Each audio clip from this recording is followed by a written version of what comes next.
사도행전 3장은 두 가지 이야기로 구성되어 있어요. 하나는 나면서부터 장애를 갖고 있는 분이 치유함을 받았다라는 이야기하고, 또 하나는 그 기적에 대해서 베드로가 어떻게 설교했느냐, 베드로의 설교가 기록되어 있어요. 비율로 보면요, 기적 이야기는 1절에서 10절까지 기록되어 있어요. 그런데 설교는 11절에서 26절까지 분량이 한 배 정도 더 많아요. 그러면 누가가 이 사건을 기록하면서 기적에 초점을 뒀겠어요? 설교에 초점을 뒀겠어요? 설교죠. 설교에 더 초점을 뒀어요. 그래서 이런 구조는 사도행전 2장하고 비슷해요. 사도행전 2장에 오순절 성령이 강림하시잖아요. 근데 성령이 강림한 이야기는 1절에서 4절밖에 안 돼요. 근데 성령의 강림에 대해서 설교한 베드로의 설교는 3장, 2장 전체에 걸쳐요.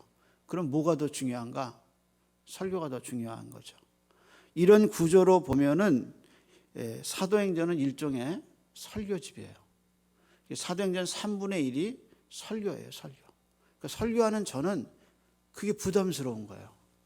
다음 주에도 이제 베드로의 설교를 강해해야 되는데 어떻게 해야 되나 읽으면서 하나님 도와주셔야 됩니다 하고 저절로 기도하게 되는 거예요. 설교를 설교하다, 이게 쉬운 게 아니에요. 그래서 사도행전에 중요한 사건을, 기적을 얘기하고 그 다음에 기적을 설교하는 설교가 같이 나온다. 자, 그럼 이제 오늘 본문에 무슨 의미일까? 이제 본문을 풀어가도록 해보겠습니다. 먼저 이 기적은 3장에서 시작하지 않아요. 이 기적은 2장에서 시작해요. 왜 2장에서 시작하느냐? 2장 43절을 한번 보죠. 2장 43절입니다. 같이 한번 읽어볼까요? 사람마다 두려워하는데 사도들로 말미암아 기사와 표적이 많이 나타나니. 그러니까 2장 43절에 사도를 통해서 기사와 표적이 많이 나타났어요. 근데 무슨 표적이 나타났는지 2장에는 없어요. 도대체 무슨 표적과 기사가 나타났는지 1장과 2장에는 그 표적의 역사가 없어요. 그런데 그렇게 많이 일어난 표적 중에 누가가 사도를 통해서 일어난 표적 중에 한 가지 대표적인 것을 뽑았어요. 그래서 3장에다가 기록한 거예요. 그러니까 이거 말고도 수많은 표적들이 일어났어요. 근데 그 많은 표적 중에, 기사 중에 이것이 가장 대표적인 것이 될 것이다 라고 생각하고 누가가 3장에다가 이거를 넣은 거예요. 그래서 이 사건을 통해서 사도시대에 일어났던 그 기적의 의미가 무엇인가 하는 것을 3장에서 우리에게 알려주고 있죠. 근데 여기서 우리가 눈여겨봐야 할 단어가 하나 있어요. 그 단어가 뭐냐면 표적이라는 단어예요. 이게 여러분 들었던 것처럼 이게 세메이온이라는 헬라 말이거든요. 근데 이 세메이온이라는 뜻은 우리로 말하면 표적판이에요. 이제 지방에 갔다가 서울에 들어올 때요, 여기는 서울입니다라고 크게 사인판이 붙어 있죠. 거기서부터 서울이에요. 근데 들어가야 한참 들어가 이제 서울을 볼 수 있어요. 그런데 미리 사인판이 나와 있죠. 여기가 서울입니다라고. 그게 무슨 얘기냐? 세메이온이의 뜻이에요. 그러니까 여기서 일어난 이 기적이 뭔가를 보여준다는 거예요. 이 기적도 물론 중요해요. 이것도 굉장히 중요한 거예요. 그런데 이 기적이 중요한데 이 기적은 사실은 다른 뭐를 가르쳐주고 있다는 거죠. 그래서 세메이온, 그러니까 이 기적은 다른 뭐를 가르쳐주고 있어요. 이것도 중요하지만 다른 거를 가르쳐주고 있다. 그럼 그게 뭘까? 궁금한 거죠.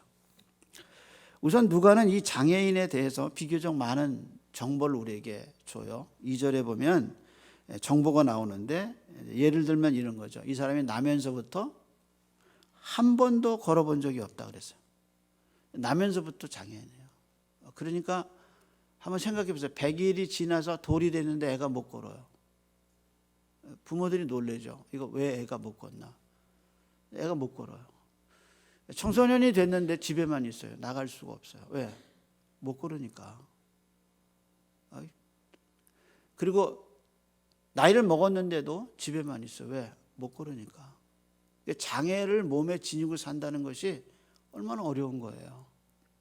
근데 성경은 뭐라고 하냐? 이 사람이 나면서부터 한 번도 걸어보지 않았다 그랬어요.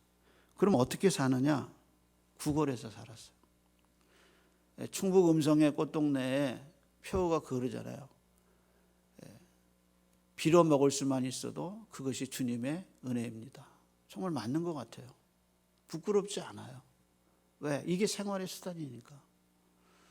그래서 이 사람이 구걸해서 먹었어요. 부끄럽지 않아요. 그래서 빌어 먹을 수 있는 것도 하나님의 은혜예요. 그런데 이 사람이 어떻게 성전에 올라가요? 걸을지를 못하는데. 그래서 그걸 친절하게 설명하죠. 사람들이 그를 메어다가 성전에다가 미문이라는 곳에 뒀다. 그래서 이게 이방인의 뜰과 유대인의 뜰에 들어가는 그 문에 사람이 가장 많이 들어다니는 거기에 아름다운 문이 있고 그 미문에다가 이 사람을 데려다 놨다. 근데 여러분, 성인 남자를 매일 들어서 데려다 주는 게 쉽지 않아요.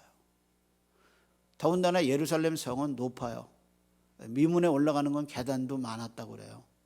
그러니까 이 성인 남자를 데려다 주는 무슨 시스템이 있지 않았나 하는 생각이 들어요. 마치 저 어렸을 때 교회 다닐 때 교회 앞에 보면 늘 이렇게 쭉 서서 성도들이 들어갈 때, 교인들이 들어갈 때 돈을 구걸하는 분들이 있었어요. 그분들은 거기만 있는 게 아니라 다른 데도 있어요. 그래서 돌아다니시면서 구걸을 하고 그랬어요. 그러니까 예루살렘 성전에 구걸하는 사람이 한 사람이 아니에요. 그러니까 이 구걸하는 사람들을 통해서 이익을 취하는 어떤 조직이 있지 않았나 하는 생각을 하게 되죠. 그래서 이 사람들이 매일 고정적으로 사람을 거기다 다른 데다가 배치할 때 이 성전 미문에다가 이 사람을 뒀다 그러지 않았을까 하는 생각을 하게 되죠. 그리고 또 다른 정보는 사도행전 4장 22절에 가면 이 사람의 나이가 나오는데 나이가 40세였더라 그렇게 나옵니다. 그러니까 종합해 보면 40년이 될 동안 한 번도 걸어보지 못해. 이 사람이 성전에서 미문에서 구걸해서 살아온 사람입니다. 이제 우리로 말하면 이런 거죠. 이제 그렇게 살았는데 이 사람이 이제 나은 거예요. 그래서 막 사람들이 깜짝깜짝 놀라는 그런 장면을 보죠. 그러니까 우리로 말하면 이러는 거예요. 태어나서 한 번도 걸어보지 못한 30대 중반의 장애인 한 분이 있습니다. 이분이 신문사에다가 자기 글을 내서 글이 당첨이 됐어요. 그래서 문학상을 받았는데 신문에 인터뷰를 했습니다. 그 인터뷰 기사를 제가 본 일이 있습니다. 그 인터뷰에서 그분은 이렇게 얘기했어요. 자기 부모님이 자기가 걸을 수 없음에도 불구하고 어렸을 때부터 시장에 갔다 오면 신발을 사갖고 오셨대요. 그래서 신발을 자기 그 문 앞에다가 마루에다가 신발을 쫙 정리해놨대요. 어렸을 때 신발, 청소년 때 운동화, 구두 이래서 신발이 쫙 있대요. 그럼 자기가 문을 열고 그 신발을 바라보면서 자기가 늘 이렇게 기도했대요. 저 신발을 한 번만 신고 마당을 걸어봤으면. 그게 그 사람의 소원이에요. 저 엄마가 사다 준 저 신발 한 번 신고 마당 한 번 걸어보는 거. 그게 이 사람의 소원이에요. 그런데 어느 날 그 신발을 보면서 이런 생각이 들더래요. 내가 저 신발을 신고 걸을 수 없고 이루어질 수 없는 불가능에 왜 목을 매는가? 걸을 수 없으니까 왜 나는 불가능에 목을 대는가? 그래서 걷지는 못하지만 내가 할 수 있는 일이 있지 않겠나? 그래서 쓰기 시작한 게 글이라는 거죠. 그래서 글을 써서 그분이 당선이 된 거예요. 근데 제 뇌리에 그분의 소원과 기도가 생각이 떠나지 않았어요. 한 번만. 엄마가 사준 신발을 한 번 신고 마당을 걸어보는 거. 그게 이 사람의 평생의 소원이에요. 그러니까 이 사람의 얘기를 대입해 보면 이 사람이 신발을 신고 걸은 거예요. 왜? 났으니까. 그래가지고 이 사람이 나가지고 신발을 신고 동네를 다니면서 너무 기뻐해서 또 그냥 찬송하고 다녔다는 거죠.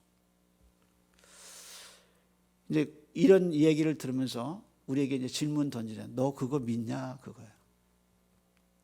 평생 이렇게 한 번도 걸어보지 못한 이 사람이 이 신발 신고 걷고 찬양한 거 너 믿냐? 이렇게 이제 물어보는 거예요. 그러니까 이게 성경에 있으니까 성경에 있으니까 이게 내가 믿지 이런데 이게 현실에 들어와서 이렇게 30대 중반의 남자가 한 번도 안 걸어봤는데 고침을 받아서 걸었다. 그런 얘기 들어본 적 있냐? 여러분 살아가면서 평생 이런 얘기 한번 들어본 적, 이런 기적 본 적 있느냐? 그거죠. 그러면서 우리에게 던진 질문은 이거 정말 당신 믿느냐? 이렇게 질문이 던져지는 거죠. 합리적인 이성을 가진 당신이 이거를 믿느냐? 또 이런 얘기 들어봤느냐? 이런 거 실제 봤느냐? 이렇게 이제 우리한테 질문을 하게 되는 거죠. 자, 그럼 이제 이 기적 이야기를 좀 풀어가 보도록 하겠습니다. 사도행전에는요, 모두 14번의 기적 이야기가 나와요. 근데 그 14번 중에 2번은 죽은 사람이 살아나요. 그러면서 이 14번 기적 중에 첫 번째 기적으로 이제 사도행전 3장에 이 앉은 나면서부터 한 번도 걸어보지 못한 장애인의 이야기가 나온 거죠. 그럼 이 이야기가 갖고 있는 의미가 뭘까? 한번 살펴보겠습니다. 우선 이 사람이 바라는 게 있어요. 그 바라는 게 뭐냐면 돈이었어요. 돈. 3절에 보면 이렇게 얘기하죠. 3절 한번 보겠습니다. 그가 베드로와 요한이 성전에 들어가려 함을 보고 뭐하죠? 구걸했다 그랬죠. 5절 한번 보세요. 그가 그들에게 무엇을 얻을까 하고 어떻게 했어요? 바라보는. 이 사람이 뭘 구하는 거예요? 돈을 구하죠. 돈. 사도행전은요, 꾸준하게 돈 얘기해요. 아주 드러내놓고 돈 얘기해요. 사도행전을 기록한 사람이 누가거든요. 근데 누가복음과 사도행전은 같이 가요. 근데 누가복음에 한번 생각해 보세요. 거지와 나사로 돈 얘기거든요. 엄청나게 돈 많은 부자가 매일 호화호식하고 자색옷을 속옷을 자색옷으로 입었어요. 그 자색옷은 그 당시 강대국인 애굽에서 수입해온 옷이에요. 왜냐하면 이스라엘 안에서는 자색옷을 만들 수가 없어요. 그래서 수입한 속옷을 입고 다녔어요. 날마다 호화호식하고 날마다 잔치했어요. 돈이 엄청 많았어요. 근데 자기 집 문 앞에 있는 나사로는 누군지도 잘 모르고 돌보지 않았어요. 무슨 얘기냐? 돈 얘기예요. 돈 얘기. 부자 청년 예수님 찾아와요. 예수님이 보시고 귀히 여기시고 너 있는 거 다 팔아서 나를 따라라. 그랬더니 시험 들어서 돌아갔어요. 무슨 얘기예요? 돈 얘기예요. 어떤 부자가 엄청나게 성공해서 농사를 엄청나게 잘 졌어요. 그래서 창고를 헐었고 창고를 또 새로 졌어요. 그리고 거기다 모든 물건을 집어넣고 그날 밤에 얘기하죠. 아, 내 영혼아, 이제 먹을 것이 풍부하다. 이제 편히 쉬고 편히 놀자. 그럴 때 하나님이 그 음성으로 대답하시죠. 오늘 내가 너를 데려가면 네가 쌓아놓은 그 모든 것이 네 것이 되겠냐. 무슨 얘기냐? 돈 얘기예요. 그것이 누가복음 얘기예요. 그럼 사도행전은 돈 얘기가 어떻게 나오느냐? 사도행전 8장에 가면 빌립이 사마리아에 가서 엄청난 역사를 일으켜요. 그래서 그거를 듣고 베드로와 요한이 사마리아에 가죠. 그때 그 성에 살았던 시몬이라는 마술사가 베드로가 안수하는 사람마다 성령이 내려와요. 그랬더니 돈을 주면서 얘기하죠. 내가 안수하는 사람에게 성령이 내려올 수 있도록 나에게 그 은사를 달라 하고 돈을 내놓죠. 그럴 때 이 얘기를 했던 은과 금은 내게 없으나 말했던 베드로가 그 사람에게 그렇게 얘기하죠. 네가 하나님의 선물을 돈 받고 살 줄로 생각하였으니 그 다음 말 무서운 말을 하죠. 이게 이제 누가가 하고 싶은 얘기야. 돈과 함께 네가 망할지어다. 그러니까 돈을 얼마나 경고했느냐 그거죠. 그러다가 사도행전 24장에 가면요, 바울의 재판을 주관했던 총독 벨릭스의 이야기가 나와요. 이 벨릭스는 바울의 설교를 너무 잘 들었어요. 근데 바울의 설교의 주제가 뭐냐면 다가오는 의와 심판에 관한 거예요. 근데 벨릭스가 그 심판 얘기를 들으면서 너무 바울의 설교를 잘 들었어요. 근데 성경은 벨릭스가 그 설교를 좋아하고 듣기는 했는데 그 들었던 이유를 뭐라고 얘기했냐, 이렇게 얘기했어요. 바울에게서 돈을 받을까 바라고 자주 불렀다, 이렇게 얘기했어요. 그러니까 벨릭스가 설교를 들으면서 그 설교가 좋기는 한데 따라가지 않고 믿지 않은 이유가 뭐냐? 돈이에요. 그래서 돈이, 하나님의 말씀이 들어오는 그 영적 통로에 돈이 꽉 차 있어요. 예배 시간에 앉아 있는데 온 생각은 돈 생각밖에 없어요. 그럼 말씀이 떨어지겠어요? 말씀이 믿어지겠어요? 안 믿어져요. 왜? 돈이 권세거든요. 그래서 그냥 온 생각이 앉아 있는데 돈 생각만 해요. 어떻게 하면 돈을 벌을까? 어떻게 하면 돈을. 기도도 늘 제목이 하나님 돈 좀 벌게 해주세요. 돈 한번 마음대로 벌게. 그럼 하나님께 엄청나게 영광을 돌리고 주님의 일을 엄청나게 하겠습니다. 안 해도 되는데 계속 그렇게 기도하죠. 하나님 돈만 주시면, 돈만 주시면. 평생을 돈 갖고 기도하는. 하나님 말씀 안 들어. 벨릭스가 그런 거예요. 그래서 누가복음과 사도행전의 전체적인 맥락이 뭐냐? 돈에 대한 경고가 들어가 있어요. 근데 지금 이 사람이 뭐를 바라는 거야? 돈을 바라요. 그래서 돈을 얻을까 하고 베드로와 요한을 쳐다보죠. 그럼 제가 물어볼게요. 이 사람이 돈을 갖고 이 사람의 문제를 해결할 수 있어요? 이 돈으로 일어설 수 있습니까? 이 돈으로 뛰어다닐 수 있습니까? 없어요. 돈이 좋은 거는 좋아요. 그러나 돈이 당신의 문제를 해결하지 못해요. 근본적인 문제를 해결하지 못해요. 재벌은 안 죽나요? 재벌집 자식은 사고를 안 당하나요? 돈은 한계가 있어요. 근데 많은 사람이 돈을 있으면 무슨 능력을 행할 것 같이 생각을 하죠. 그러나 가진 분들 얘기 들어보면 돈은 힘들어요. 그게 짐이에요. 따라서 이 돈이 이 사람의 문제를 해결할 수 없다는 거예요. 인간이 가장 추구했던, 가장 갖고 싶고, 가장 휘두르고 싶고, 가장 소원했던 것이 돈인데 돈이 이 사람의 문제를 해결하지 못했어요. 그럼 이 사람이 어떻게 해결받냐? 그 다음에 얘기하죠. 베드로가 이렇게 얘기하죠. 은과 금은 내게 없거니와 내게 있는 이것을 내게 주노니, 그 다음 말이 나사렛 예수의 이름으로 걸어라, 이렇게 얘기하죠. 그러면서 누가는 의사의 눈으로 이걸 그려요. 그래서 7절에서 9절까지 그냥 이 사람이 일어났다 이렇게 단순하게 얘기하지 않아요. 뭐라고 얘기하느냐? 오른손을 잡아 일으키니, 그 다음 말이 발과 발목에 힘을 얻고, 그것도 또 붙였어요. 곧 힘을 얻고, 이 사람이 뛰기도 하며 걷기도 하고, 그 다음에 성전에 들어가면서 다시 표현하죠. 뛰고 걸었다, 이렇게 얘기하죠. 여러분, 한 번도 걸어보지 않은 사람이 일어나면요, 못 걸어요. 못 걸어요. 왜냐하면 이 다리가 기능이 안 돼요. 병원에서요, 수술받고 안 걷고 일주일만 누워보세요. 걸으려면 못 걸어요. 다리에 힘이 없어요. 근데 이 능력이 뭐냐? 이 사람이 곧 일어났다 그랬어요. 그래서 곧 일어나서 뛰기도 하고 걷기도 해요. 사람들이 깜짝 놀라죠. 그럼 이제 여기서 물어봐요. 아까 합리적인 질문을 던졌잖아. 너 그거 믿느냐? 그 질문을 던졌는데, 우선 이 기적을 믿느냐 안 믿느냐를 따지기 전에 이런 일이 일어났으면 좋겠어요. 그러니까 내가 이걸 믿느냐 안 믿느냐 그거는 나중 문제고, 이런 기적이 일어났으면 좋겠어요. 이 돈으로 해결할 수 없고 다른 무엇으로도 해결할 수 없는데, 이런 능력이 어디선가 내려와 가지고 이 능력이 이게 일어났으면 좋겠어요. 그런 거죠. 집에 애들이 아파요. 부모 마음 그거잖아요. 내가 아파도 얘들이 낫으면 좋겠어요.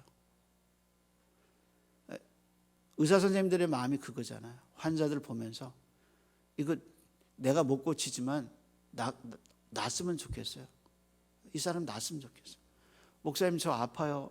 전화 받으면 그냥 낫게 하고 싶어요. 그냥 기도하는데 그냥 다 다 났으면 좋겠어요. 그냥 한 번만 그냥 전화해 대고 예수의 이름으로 기도합니다. 아멘. 그러면 그냥 벌떡벌떡 일어났으면 다 좋겠어요.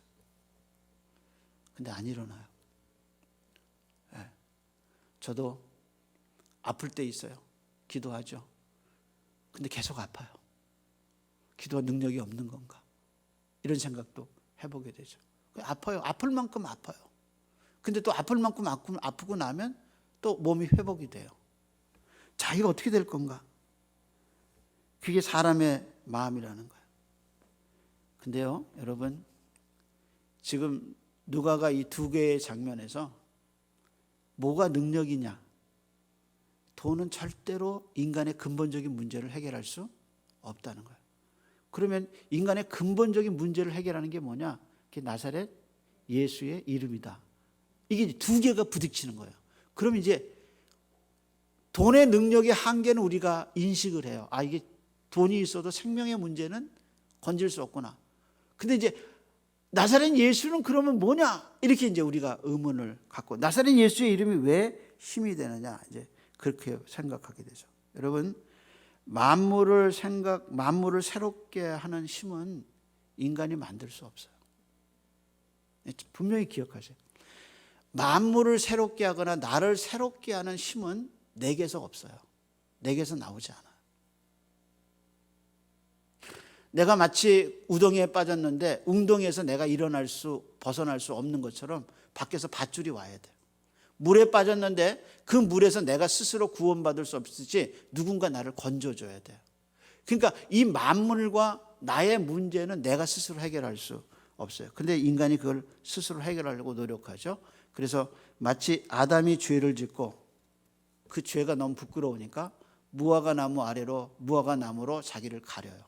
근데 해가 뜨니까 다 말라버렸어요.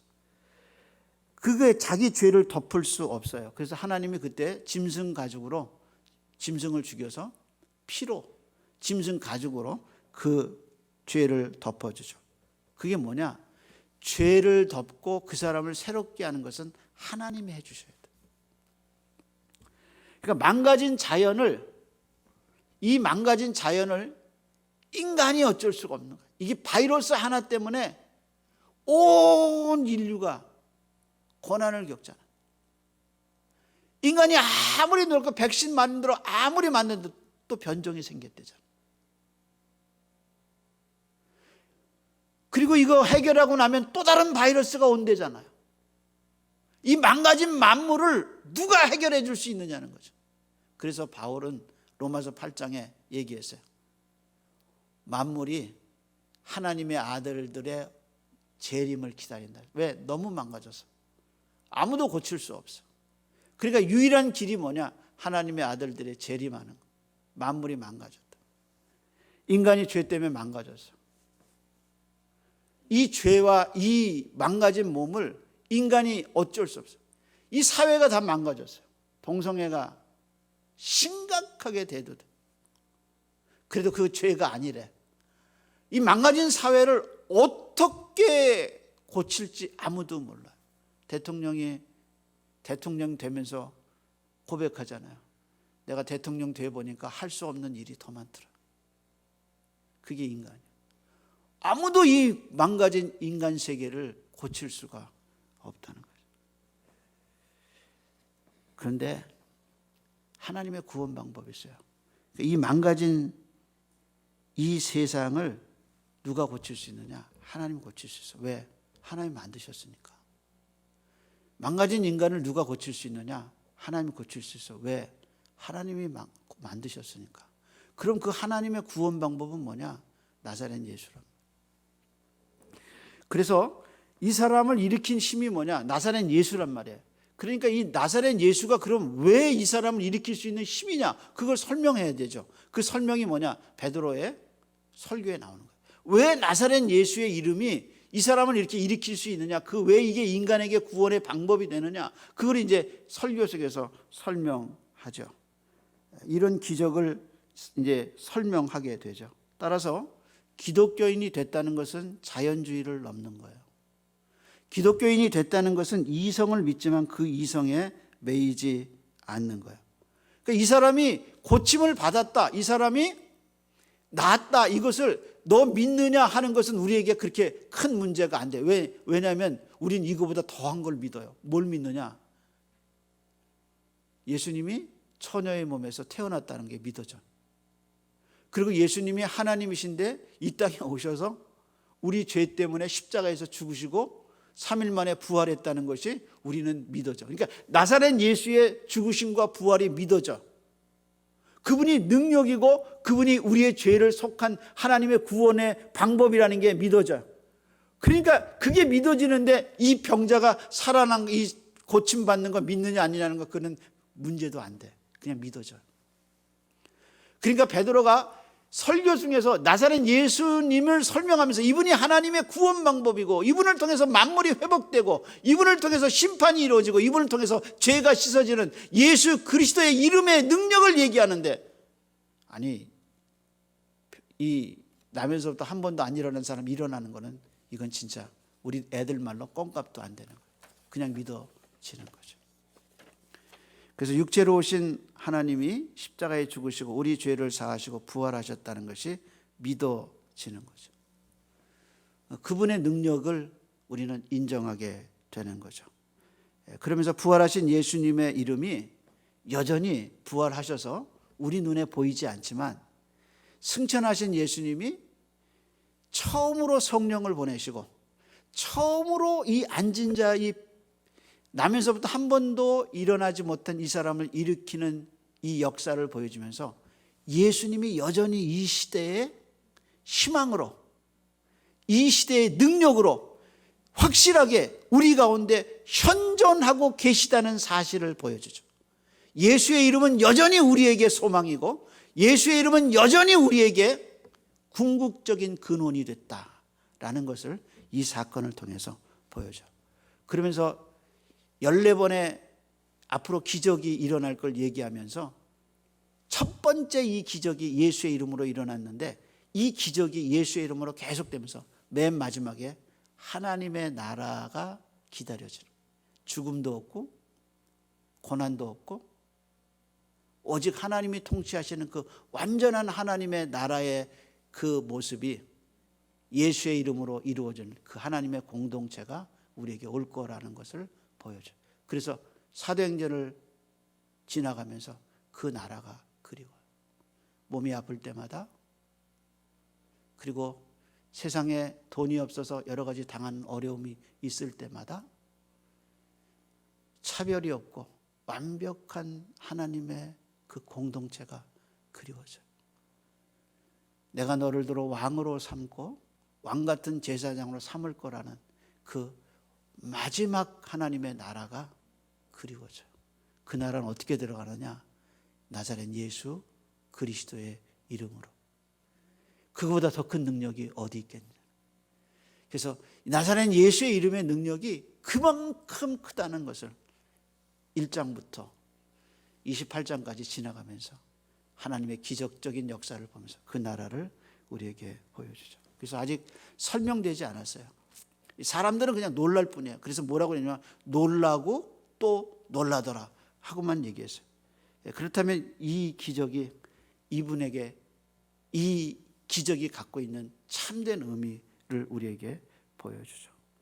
따라서 하나님의 나라, 그 완벽한 나라를 바라보면서 이 사건은 우리에게 이렇게 질문합니다. 나사렛 예수의 이름을 믿는 우리의 행복이 얼마나 큰 건가? 그리고 나사렛 예수를 통해서 구원받은 우리가 누군가? 우리의 정체성과 하나님의 나라를 보여주지요. 기도하겠습니다. 하나님 은혜를 감사합니다. 사도행전 강해가 3장으로 들어갔습니다. 은혜 베풀어 주셔서 나사렛 예수 그리스도의 이름의 영광이 드러나게 해 주시옵소서. 주님의 이름을 부르며 기도하는 사람들의 기도가 하나님의 영광을 드러내고 하나님의 역사를 경험하게 이 시간 은혜 베풀어 주시옵소서.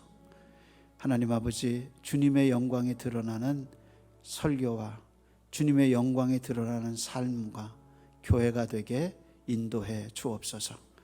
이제는 우리 주님 예수 그리스도의 은혜와 하나님 아버지의 변하지 않는 사랑하심과 우리를 진리 가운데 세워주시고 진리를 알게 하시고 나사렛 예수 그리스도의 이름을 높이고 알려주시는 성령님의 은혜와 충만하신 역사가 온라인으로 예배하고 이곳에서 예배하는 이들의 심령 속에 이제로부터 영원토록 함께 있을지어다. 아멘.